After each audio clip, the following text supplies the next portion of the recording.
So I'm here to introduce our next person who's going to introduce someone.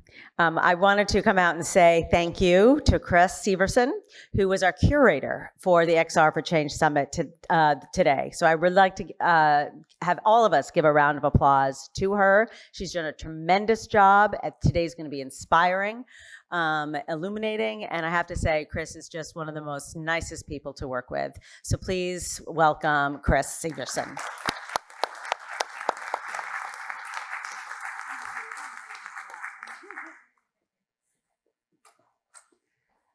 Hi, everybody.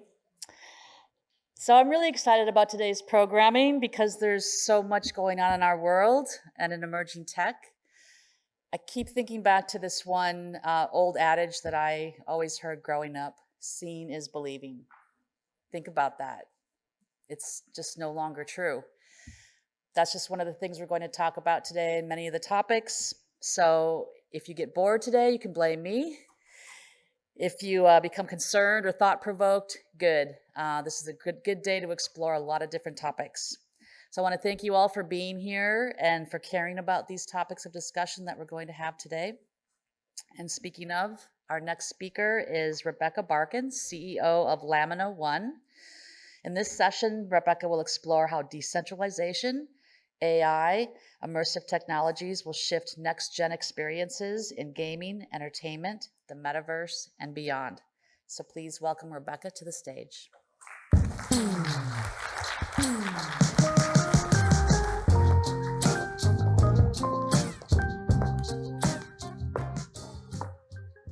Well, hi. I have one big rallying cry, I guess, for all of you today, which is, most of you have come here because you care, and you care more than your average person about making a big difference. So I am the CEO of Lamina1, and today we're going to talk about futurism and emerging tech trends and how they're going to shape, as she mentioned, next-gen experiences in gaming and entertainment, the metaverse, and beyond the metaverse. Quite a word this year. So like I said, you're all here because you care not just about having a career, fun, or money, but about the betterment of humanity. And humanity has a lot of big questions and challenges in front of us today. Some of you may know this man, but as a leader at the intersection of tech and entertainment for the past 20 years, I have seen a lot of hype and hyperbole, a lot of fear and evolution, a lot of changes in the tech, gaming, and entertainment industries. I actually started my career in the music business just as a handful of hackers turned the entire industry upside down.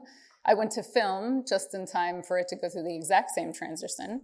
And then through a series of startups and acquisitions, I spent time at big companies like Dell and small companies with big dreams like Nod Labs, which is doing computer vision for tracking, and Magic Leap, which many of you may know, which is an augmented reality company where I built things like Tonandi, which was a collaboration with Sigur Rós, and worked with Weta and Royal Shakespeare Company and all kinds of great things. And then I went to the jaw-dropping Madison Square Garden Sphere project, which many of you may be familiar with now. Only in retrospect did all of those sort of zigs and zags of my career make any kind of sense. And only now can I kind of put those cycles in perspective. So last year, I was brought on to lead Lamina1 by this man, which is Neil Stephenson. You guys know him? Anybody know him? Yes? So he's an author, he's a futurist, he's also a lifelong gamer who originally conceptualized and really articulated and illustrated the metaverse in a way that sort of lodged itself in our subconscious for many years. He did this in his seminal 1992 novel Snow Crash, which many of you may be familiar with. And his reason was simple. He decided he could either continue to talk about the world that he wanted to enable, or he could help get in the mix and actually build it. And he called me to help him do that. And this is kind of the same choice that I think many of you have made, which is to do it the hard way and to use these things to forge good for the sake of humanity. Since first announcing Lamina1 in June of last year, I have to tell you, it's been a hell of a market, but we've been asked 1 million times by creators, by maxis on the crypto side, and VCs too, why the metaverse? Why blockchain? Why now? So for one thing, I think tech and society has finally kind of reached a point where we can bring the next era of gaming and online experiences to life. And that's fueled by major advancements over the last 30 years and graphics cards and spatial computing and virtual worlds, connectivity, etc. And we're not just in it to create any metaverse. Not that there's anything wrong with Sandbox and Decentraland and all the other things that we're playing with, but we are driving a movement to create the open metaverse. So this is a decentralized, interconnected world of virtual experiences, which are increasingly 3D and networked. So not just VR, not just AR, but a really rich, open economy where individuals can enjoy both privacy and prosperity as they move through it. It's kind of a radical position to take in a world full of tech giants, many monopolies that we're seeing the full power of now, massive studios, and power centralization.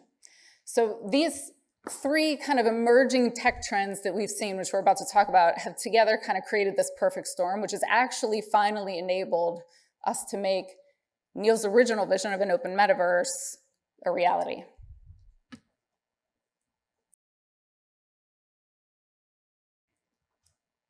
Okay, so the three themes here: decentralization, which we believe is about not just, I mean, many of you probably think of it as maybe blockchain is just crypto for you, so I hope I can dispel some of that today.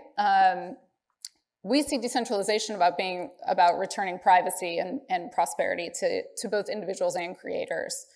Artificial intelligence, obviously this is like the hottest topic of the day, the only thing that VCs are funding. And that's really about, embracing kind of efficiency, but making sure that we keep ethics and quality of creative in mind as well. And then this movement towards immersive technology, which is really about the resonance and the memory that we can create when we develop multi-sensory and truly connected social experiences. Okay, let's talk about decentralization. So this is really a paradigm shift that kind of started in, well, a little bit before, but really cemented itself in 2009 with Satoshi Nakamoto's white paper, which I would encourage all of you to read. It asked a really controversial question among many things, but what if users had ownership over their digital assets? What if you could democratize investment, change the course of money? What about autonomy and privacy instead of large-scale institutions or potentially even predatory kind of platforms taking control? These are important questions in a world where today's mega platforms really have the power to exploit our identities and personal data while taking half and sometimes much more of creator revenues. So this is the utility of blockchain that we really believe in, right? It's immutability, it's total transparency, which is like really relevant when you talk about streaming and whatnot, and ownership, true ownership and agency. The capability to really facilitate direct revenues and increase creator revenues, challenge existing distribution models and traditional financing paths for all of your creative projects. I think it's really important to just understand companies do not love us. They can't. We can benefit from capitalism all day long, but we can also demand that it respects us as it evolves.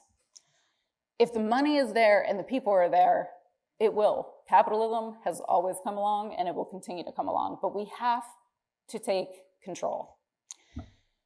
So, as many in the Web3 gaming space know, though, there are many, many challenges to overcome use of blockchain for everyday gamers and creators. So from the perils of user onboarding, which truly is horrific, if any of you are playing around with it, but to network congestion and really lackluster narrative development and game mechanics, even at times kind of predatory game design. There really is kind of a lack of tools and resources out there right now that make entering this world creator-friendly at all, let alone consumer-friendly. I also think it's worth mentioning, 75% of I had a bunch of investors ask me, why, what happened with Web3 gaming? We've invested a ton of money in games in this space, and none of them have really worked. Why is that? And 75% of the people who are playing Web3 games are playing as their number one motivation is to earn crypto, which if you look at traditional Web2 gaming, the primary motivations really are joy and stress relief and mental stimulation. So there's just a total lack of understanding about the kind of motivation and the kind of networking that really builds strong communities, and what you need from the quality of creative to do that. So I think this is a big kind of turning point for that, where VCs invested a ton of money in 2021 in a lot of these experiences, and they just sort of bought games, and now are realizing oh, all those creatives out there who take a little while to develop storyboards and concepts and narratives, they're onto something. That might be why people stick around. So I think one of the other things that we get asked about all the time is this convergence between AI and blockchain. So moving on to AI, a lot of the challenges that we're seeing are made really more pressing by the emergence of artificial intelligence, which, to be honest, both threatens and emboldens and empowers creators. Finding that balance is going to be really difficult. On the one side, we see AI as an accelerant, right? It can help creators power and really fill in the gaps of how expensive and how cumbersome it can be to create virtual worlds in the metaverse. We've been playing around with AI NPCs and how we can enable dynamic content, to really empowering also interoperable gameplay where people can move from one world to another really fluidly with their identity and their assets. AI also offers a lot of customization opportunities, right, for creators and users in virtual worlds. On the other side, AI is, if we're honest about it, threatening the ability for creators to actually get paid and recognized for their work in very real ways at a time, when it really matters most. And this is a threat that could, at least we believe, be partially solved by decentralized technology. It can't solve all of it, but it does allow for the recording and the recognition of a purchase, of hopefully the proper weighting of data and how an LLM serves up any kind of answer to anyone, which I think we're seeing right now. There's some real challenges in how we do it. I think it's interesting, we've talked about the evolution of ChatGPT a lot. You get to 33 trillion inputs, and you're not quite sure of the weighting of any of that data in terms of how it's actually decided what answer to serve up to any given individual.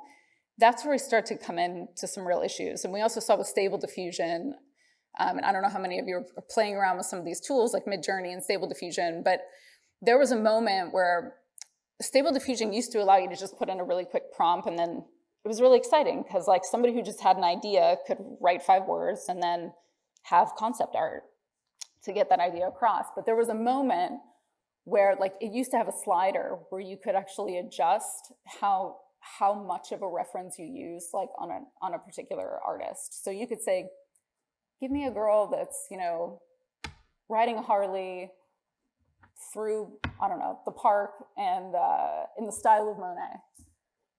And then there was a point where it determined that you could adjust the scale of more Monet, and now add 20% Picasso, and wait, hold on, scale that back. Let's add a little bit more of this particular artist. That sort of slider started to become really slippery territory, because now you're very specifically targeting a certain mix of a specific artist's work. So a lot of these questions, nothing is solved, but a lot of them are top of mind. And if we don't care, I can assure you companies won't. So I think it's really important that we remain really curious as AI develops, and really engaged in the conversation. It's nothing to be afraid of unless we totally disengage from that conversation.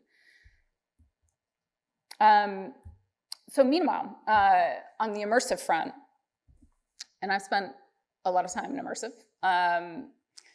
the digital world is rapidly becoming more immersive. Everybody we talk to, every brand we talk to is so interested in how to create resonant, immersive experiences and really tie together this intersection of physical and digital really seamlessly. And there are major tech companies that are really flooding the market and advances, in new tech and solutions that will very well kind of change the shape of digital and online gameplay and interaction as we know it. And many of you, all of you probably, I would assume, are familiar with the recent headset releases from Apple, Meta, Magic Leap. I don't know if anybody's tried the Magic Leap 2. I highly recommend it. But HTC as well, who we've been working with on their Viverse, which is a fundamentally interoperable platform, have captured a lot of attention in the market. And I think it's also just been a really great sign that both Apple and Disney, if you remember, there was this conversation about like, is the metaverse dead?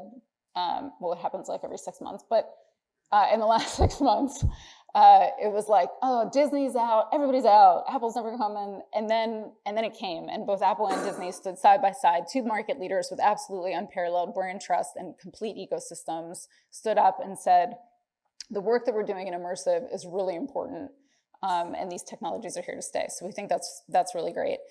And the in-game assets, so like NFTs, many of you probably think of NFTs as like some of the kind of, all right, there's a straight up thumbs down in the front row on NFT.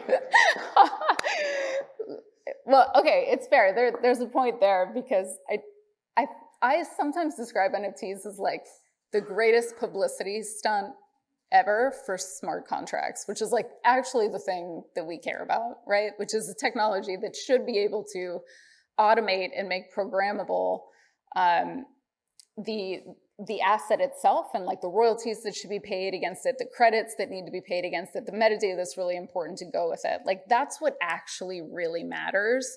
There was just like a really great opportunity for a publicity stunt around. So sometimes I give some appreciation to it. It's also really kicked our asses, like in terms of the market being difficult. And I think NFTs in general, the market was down about 98% a couple of weeks ago. That doesn't mean anything in terms of like where the technology itself is going. Smart contracts are fundamentally important and they'll be more important. I actually found out the other day, because we've been talking with our tech team about it, that while programs like OpenSea and Blur, had come out with sort of this really creator first positioning, smart contracts themselves like don't actually require that you pay royalties. And it's really technically difficult to do it. And I was like, wait, but that's like the whole premise. You know what I mean? Like, how did that happen? How is it possible that we have smart contracts that are actually like quite dumb? They're like the equivalent of a PDF attached to, a digital asset. And there's no real requirement to pay out the royalties programmatically against those pieces of art. We're hoping to get past that, and there's a lot of people working on how to get past that. But these are some of the things of like when there's a true creator market versus a buyer-seller market or a trade-fine market that is sort of like thinly disguised as a creator market by using it as a marketing angle. So we really need real creators in the game that really want to take charge of this. Anyway, NFTs, have really been normalized by virtual worlds. And Fortnite, we see this with UFEN. They're working to embrace these things as well. And Roblox, while I have my issues, I won't get into them here, is fueling a future of in-game assets. And the NFT market itself is estimated to reach about 15 billion in the next 5 years. So, we know it's getting interesting. It's getting really interesting if you combine all of those technologies together. And we really want to leverage and empower this next generation of immersive content creators to get people to try these new technologies and use them in a responsible way and give really powerful use cases top to bottom. So I'm not going to spend too much time on this one, but this general paradigm shift, right, at the intersection of Web3 and immersive tech and AI is definitely not lost on investors and major tech players. And there's signs of life. They're beginning to re-enter what has recently been a pretty dismal market over the last year. But what gets me up every day as the CEO of Lamina1 is really the ability to kind of take that interest and transform it into a new online ecosystem for creators and world builders that actually benefits them and actually benefits the individuals and explorers who are interested in that, like long into this emerging online future that we're seeing develop in front of us. This is just a nice brand slide. But so, to succeed, we believe that, all three of these technologies really need to work in lockstep together if we're going to ensure privacy and prosperity in that next online era. And that is something that we are working on every day with our position at sort of this nexus of blockchain, immersive, and creator tooling and economics. And we're also, I think it's important, I don't know, if you've played around in the Web3 space, you know that like brand isn't and values, like being values-led isn't as common as maybe we're used to in other areas. But we certainly are making an effort to build a really strong brand culture around our creator community and live up to it on a daily basis. And it should not look like Web3. So to dive just a little deeper, I'm not gonna this is not a sales pitch, so I'm just gonna cover off on it really quickly. But on the tech side, our solution at Lamina1 and our belief is really that when the tech disappears, all that remains is experience. So our solution at Lamina1 is really to be this kind of batteries included blockchain, API, and creator tooling that is really optimized for ease of use, performance, privacy, and interoperability. To get there, we provide metaverse middleware that can interact with all EVM chains. We have an automated setup of the subnet architecture, which is designed for scalability and interoperable game assets and economies.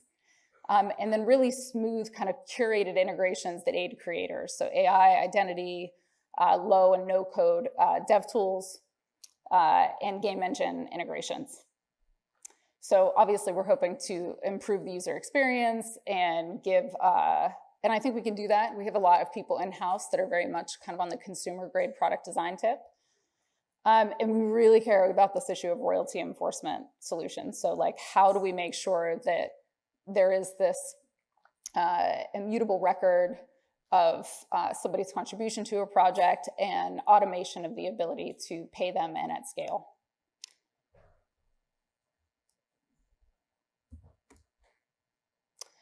So with it, we've had some great success bringing together a movement of builders and developers and designers from around the world to create a new online world that truly is by creators and for creators. A really strong community that sort of empowers each other to build experiences and infrastructure, the kind of infrastructure that we need to ensure the quality and longevity of content by putting power back into the hands of those who are building these experiences. I credit that community growth in part to the headlines around artist equity and the ownership of our likeness. Platforms that, with the promise of a quick, flat buyout have taken our IP and our identities and benefited from that for years. Man, I can tell you, I've gone to film festivals and music festivals all around the world and talked to creators, and I can tell you some real horror stories about how mega platforms have abused that with the promise of distribution. And really with no alternative method of financing and distribution, then we have a real problem. So we can change it. And we believe that now is the perfect time really to invest in building the open metaverse, only if we do it in the right way. And I just would say, we just have this window of opportunity. We gave up a lot around Web 2 for global access to information and entertainment. And that was a really exciting period. But to to really enable that explosion of creativity, again, the kind that gave people the ability to stand up their own digital storefronts and to connect with people all around the world. We're going to need a different take, and we're going to need some different infrastructure. And with that, we have the right to really right some wrong, or we have the ability to really right some wrongs in our transition to what we call Web3. I would say, like, if you want to learn more about our vision at Lamina, you can always visit our website at lamina1.com. You can join us, in Discord on our community. We have over 40 that are in there that are having conversations in pretty much every area around development of immersive technology and the metaverse and ownership and IP and royalties and all this stuff. And they're all building solutions really actively and working with each other in an open source way to do that.